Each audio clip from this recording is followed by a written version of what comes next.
அட இவ்வளவு நாள் இந்த ஐடியா தெரியாமல் போச்சே. ரொம்பவே புதுமையான அருமையான ரெசிபிங்க. ரொம்ப சுலபமாக செஞ்சிடலாங்க. Hi friends, welcome to Chennai food. இந்த ரெசிபியை நான் எப்படி செய்கிறேன் நீங்களே பாருங்கள் வாங்க. ஸ்டவ் ஆன் பண்ணிவிட்டு ஸ்டவ்வில் பேன் வச்சுருக்காங்க.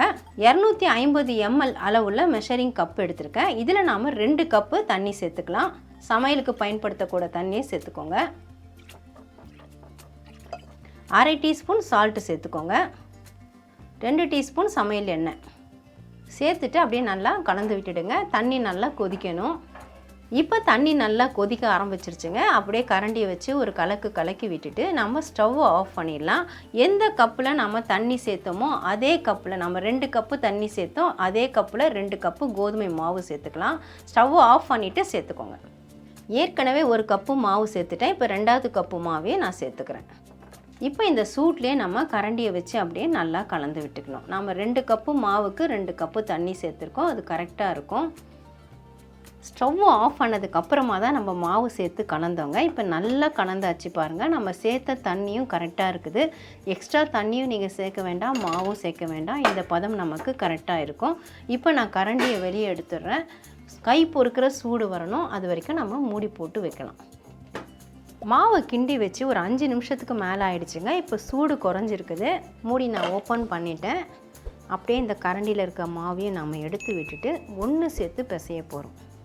அப்படியே சேர்த்து பிடிச்சி பிசைஞ்சிக்கோங்க. கையில் ஒட்டுறா மாதிரி தெரிஞ்சால் கொஞ்சமாக எண்ணெய் தடவிக்கோங்க. நான் கையில் எண்ணெய் கூட தொடலைங்க. அப்படியே தான் ஒன்று சேர்த்து பிசைஞ்சிருக்கேன். மொத்தமாக ஒன்று சேர்த்து பிசைஞ்சிட்டோம். பாருங்கள் எவ்வளோ சாஃப்டாக இருக்குன்ட்டு. அப்படி விரல வச்சு அழுத்தினா நல்லா சாஃப்டாக இருக்கும். இதில் நம்ம கொஞ்சம் பெரிய உருண்டைகளாக தான் நம்ம எடுத்துக்க போகிறோம். இந்த மாதிரி எடுத்துக்கோங்க. ஒரு பெரிய சப்பாத்தி நம்ம திரட்டுற அளவுக்கு எடுத்துக்கணும். எடுத்துகிட்டு அதை இந்த மாதிரி 2 கைகளை வச்சு சரி பண்ணி விட்டுக்கலாம். இது மாதிரி எத்தனை வருதோ அத்தனை நம்ம செஞ்சுக்கலாம். எனக்கு மொத்தம் 6 உருண்டைகள் வந்திருக்குதுங்க. இதிலேருந்து நம்ம இப்போ 1 எடுத்துகிட்டு இந்த மாவில் வச்சு நம்ம பரட்டிட்டு நல்லா மெலிசாக பெருசாக நம்ம தேய்க்கணும்.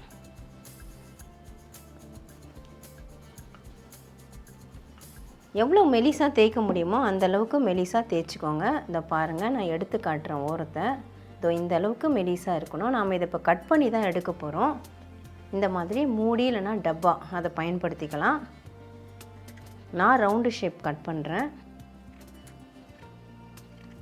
கட் பண்ணது போக மீத மாவை நம்ம மறுபடியும் ஒன்று சேர்த்து மறுபடியும் இதே மாதிரி நம்ம திரட்டிக்கலாம்.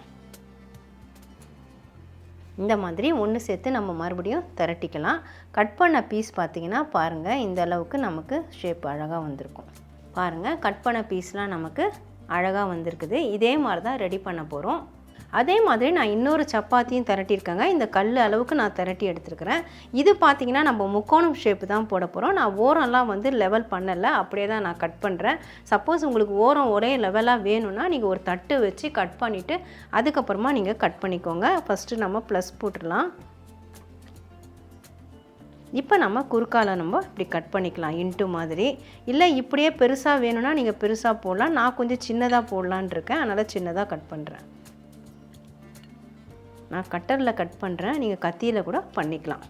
பாருங்கள், இப்போ நமக்கு முக்கோண ஷேப் வந்துருச்சு. ரவுண்ட் ஷேப்பும் பண்ணிக்கலாம், முக்கோண ஷேப்பும் பண்ணிக்கலாம், நம்ம விருப்பம் தான். ரெடி பண்ண பூரியை நம்ம வேக விட போகிறோங்க. அதுக்காக நான் ஸ்டவ்வில் இட்லி பாத்திரம் வச்சுருக்கேன். 3 டம்ளர் அளவுக்கு தண்ணி ஊற்றி வச்சுருக்கேன். இட்லி தட்டில் லைட்டாக ஒரு 1/2 ட்ராப் எண்ணெய் விட்டுட்டு நல்லா தடவி வச்சுக்கோங்க. ஒட்டாமல் வரும். இல்லைனா வாழை இலை கூட பயன்படுத்திக்கலாம். நான் ஃபஸ்ட்டு உள்தட்டு வச்சுக்கிறேன். உள்தட்டில் பார்த்தீங்கன்னா இந்த முக்கோண ஷேப்பில் இருக்கிறதெல்லாம் நம்ம வேக விட்டுக்கலாம். அப்படியே மேலே கூட நம்ம சேர்ந்தாப்போல் போட்டுக்கலாம், ஒன்றும் ஒட்டி பிடிக்காது. இப்போ நான் மேல் தட்டு வச்சுக்கிறேன். அதில் நம்ம ஒவ்வொரு குழியிலையும் ஃபில் பண்ணிக்கலாம். இப்போ நான் மூடி போட்டு விட்டுறேன். ஸ்டவ் ஹை ஃப்ளேமில் வச்சுட்டு ஒரு 3 நிமிஷத்துலேருந்து 4 நிமிஷம் வேக விட்டுக்கோங்க. தண்ணி சூடாக இருந்ததுன்னா 3 நிமிஷத்துலேருந்து 4 நிமிஷம் விடுங்க. சப்போஸ் தண்ணி சூடாகாமல் இருந்ததுன்னா 5 நிமிஷம் வரைக்கும் விடுங்க. நான் 3 நிமிஷம் வேக விட்டுட்டு ஸ்டவ் ஆஃப் பண்ணிட்டேங்க. இப்போ நான் மூடி ஓப்பன் பண்ணிடுறேன். நமக்கு 50% வெந்தால் போதும். இப்போ இதில் இருக்கிறத நம்ம அப்படியே கை வச்சு கூட எடுக்கலாம். அப்படி வேணும்னா நீங்கள் ஆற விட்டுட்டு கூட கைகளை வச்சு எடுங்க. இந்த மாதிரி பிளேட்டுக்கு மாற்றிக்கணும். மாற்றிட்டு அதில் இருக்கக்கூடிய ஈரப்பதம் ஆறணும். இட்லி தட்டில் இருந்தது எல்லாத்தையும் நான் இதில் மாற்றிட்டேங்க. இதில் இருக்கக்கூடிய இந்த ஈரப்பதம், அதை நம்ம 2 பக்கமும் பார்த்திங்கன்னா ஒரு ஸ்டீமிங்கில் வரக்கூடிய ஒரு ஈரப்பதம் வரும். அந்த ஈரப்பதம் நல்லா ஆறணும். அது வரைக்கும் நம்ம ஆற விட்டுக்கணும். நாம் ரெடி பண்ண மாவில் பார்த்திங்கன்னா கிட்டத்தட்ட நமக்கு 40 பூரி கிடச்சிருக்குதுங்க. எல்லாமே பார்த்திங்கன்னா நான் ஒரு 3 நிமிஷம் வேக விட்டு நல்லா ஆற விட்டுட்டு நான் அடுக்கி வச்சுருக்கேங்க. இதே மாதிரி தான் நான் எல்லாத்தையுமே எடுத்து வச்சுருக்கிறேன். கிட்டத்தட்ட முக்கோணம் பீஸ் பார்த்திங்கன்னா ஒரு 15 பீஸ்க்கு மேலே அதையும் நான் ரெடி பண்ணியிருக்கிறேன். அதுவும் அதே மாதிரி தான் நம்ம வேக விட்டுருக்குறோம். ஷேப் வந்து எந்த ஷேப் வேணுனாலும் நம்ம செஞ்சுக்கலாங்க. இப்போ இந்த மாதிரி நம்ம வேக விட்டு ஆற விட்டு இந்த பீசஸை பார்த்திங்கன்னா நம்ம ஒரு ஜிப்லாக் கவரில் போட்டு ஸ்டோர் பண்ணி வைக்கலாம். நான் ஒரு ஜிப்லாக் கவர் எடுத்திருக்கேன் பாருங்கள். இந்த மாதிரி கேரி பேக் எடுத்துக்கோங்க. எடுத்துகிட்டு இதில் நம்ம இதை ஸ்டோர் பண்ணி வைக்கலாம். ஏற்கனவே மாவை பார்த்திங்கன்னா நம்ம சூடான தண்ணியில் போட்டு தான் நம்ம கிண்டி எடுத்துருக்குறோம். அதுக்கப்புறமா அதை திரட்டின மாவை வந்து நம்ம வேக விட்டு எடுத்துருக்குறோம். அதனால் இது கெட்டு போகாது. இந்த மாதிரி நம்ம ரெடி பண்ண பீசஸ் எல்லாத்தையும் இந்த ஜிப்லாக் கவரில் போட்டுட்டு இதை அப்படியே நல்லா க்ளோஸ் பண்ணிவிட்டு நீங்கள் ஃப்ரிட்ஜில் வச்சுக்கலாம். ஃப்ரிட்ஜில் வைக்கும்பொழுது 5 நாள்லேருந்து 1 வாரம் வரைக்கும் நீங்கள் வச்சு இதை பயன்படுத்தலாங்க. உங்களுக்கு எப்போ நேரம் கிடைக்குதோ அந்த நேரத்தில் இந்த மாதிரி நம்ம ரெடி பண்ணி வச்சுக்கிட்டா சட்டுன்னு நம்ம பூரியை பொரித்து கொடுத்துடலாம். ஏன்னா பூரி செய்கிறது பார்த்திங்கன்னா கொஞ்சம் கஷ்டமாகவே இருக்குங்க. நம்ம மாவை பிசைஞ்சி திரட்டி சுட்டு கொடுக்குற மாதிரி இருக்கும். இந்த மாதிரி நம்ம இன்ஸ்டண்ட்டாக பூரியை ரெடி பண்ணி வச்சுக்கிட்டா சட்டுன்னு நம்ம செஞ்சு கொடுத்துடலாங்க. அப்புறம் இன்னொரு விஷயம் என்னன்னு பார்த்தீங்கன்னா, நான் பூரி எல்லாமே குட்டி குட்டியாக செஞ்சுருக்கேங்க. இட்லி தட்டு சைஸுக்காக நான் குட்டியாக செஞ்சுருக்கேன். உங்களுக்கு பெருசாக வேணும்னு நினச்சிங்கன்னா நீங்கள் பெருசாக கூட செஞ்சுக்கலாம். உங்களோட இட்லி பாத்திரம் பெருசாக இருந்தாலும் செஞ்சுக்கலாம். இல்லை நீங்கள் சப்பாத்தி மாதிரி செய்கிறதா இருந்தால் முழுசாகவே நீங்கள் பெருசாக தேய்ச்சி அப்படியே கூட வேக வச்சு எடுத்து நீங்கள் ஸ்டோர் பண்ணிக்கலாங்க. அந்த மெத்தட்லேயும் செய்யலாம். இது நம்ம பூரியாகவும் செய்யலாம், சப்பாத்தியாகவும் செய்யலாங்க. உங்கள் விருப்பம் தான். நான் சொன்ன மாதிரி ஃப்ரிட்ஜில் இருந்து எடுத்துகிட்டு ஒரு 5 நிமிஷம் தட்டில் வச்சுட்டு அதுக்கப்புறமா பொரிக்கிறதுக்கு நீங்கள் ஆரம்பிங்க. சப்பாத்தியாக இருந்தாலும் அதே மாதிரி தான். நீங்கள் வெளியே 5 நிமிஷம் வச்சுட்டு அப்புறமா தான் சுட்டு எடுக்கணும். இப்போ நான் உங்களுக்கு பொரிச்சு காட்டுறேன். பொரிக்கிறதுக்காக நான் கடாயில் எண்ணெய் ஊற்றி வச்சுருக்கேங்க.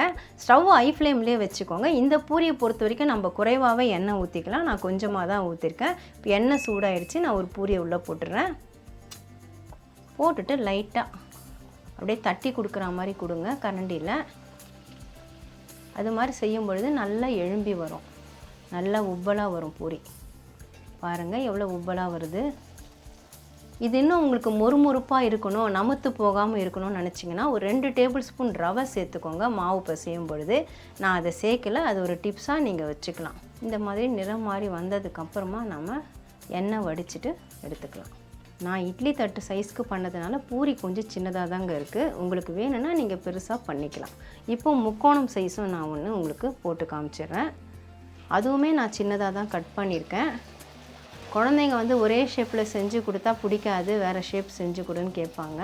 அவங்கள அட்ராக்ட் பண்ணுறதுக்கு இது மாதிரி நம்ம செஞ்சு கொடுக்கலாம்.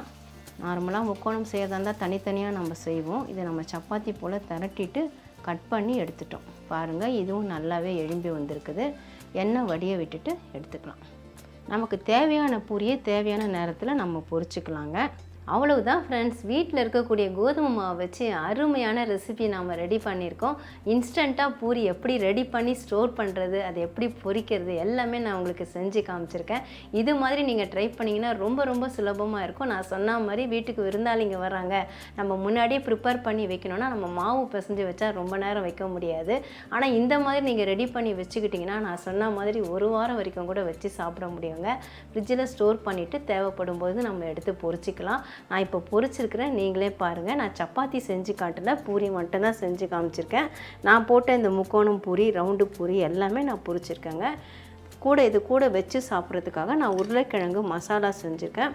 நீங்கள் வெஜ் கிரேவி, நான்வெஜ் கிரேவி, தக்காளி தொக்கு எது வேணுனாலும் சைடிஷ்ஷாக வச்சு சாப்பிட்லாம். பூரிக்கு எல்லாமே காம்பினேஷன் சூப்பராக இருக்கும். இப்போ நான் ஒரு பூரியை உங்களுக்கு பிச்சு காட்டுறேன் பாருங்கள். அவ்வளவு சாஃப்டாக இருக்குது பூரி. பிக்கும் போதே உங்களுக்கே தெரியும் எவ்வளோ சாஃப்டாக இருக்குன்ட்டு. இப்போ டேஸ்ட் எப்படி இருக்குன்னு பார்த்துடலாமா?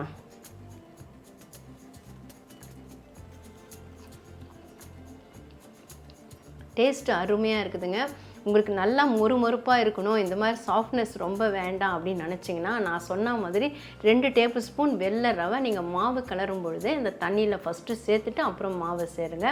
உங்களுக்கு அந்த மொறுமொறுப்பு தன்மையும் இருக்கும், எழும்புனதும் சீக்கிரம் அமுங்காமல் இருக்கும். இதை நீங்கள் டிப்ஸாக பயன்படுத்திக்கோங்க. அந்த மெத்தடு நீங்கள் செஞ்சுக்கலாம். நான் ரவை சேர்க்காமல் செஞ்சுருக்கேன். அதனால் பூரி சாஃப்டாக இருக்குது. எங்கள் வீட்டில் வந்து எல்லாருக்கும் சாஃப்டாக இருக்கிறது தான் பிடிக்கும். அதனால் அந்த மெத்தடில் நான் பண்ணியிருக்கேன். கண்டிப்பாக நீங்கள் ட்ரை பண்ணி பாருங்கள் ஃப்ரெண்ட்ஸ். ட்ரை பண்ணி பார்த்துட்டு எப்படி இருந்து எனக்கு கமெண்ட் பண்ணுங்கள். மறக்காமல் நம்ம சேனலில் சப்ஸ்கிரைப் பண்ணிக்கோங்க, லைக் அண்ட் ஷேர் பண்ணுங்கள். இதோட இந்த வீடியோவை நான் முடிச்சுக்கிறேன். மறுபடியும் இன்னொரு வீடியோவில் உங்களை சந்திக்கிறேன். Bye guys. Bye bye.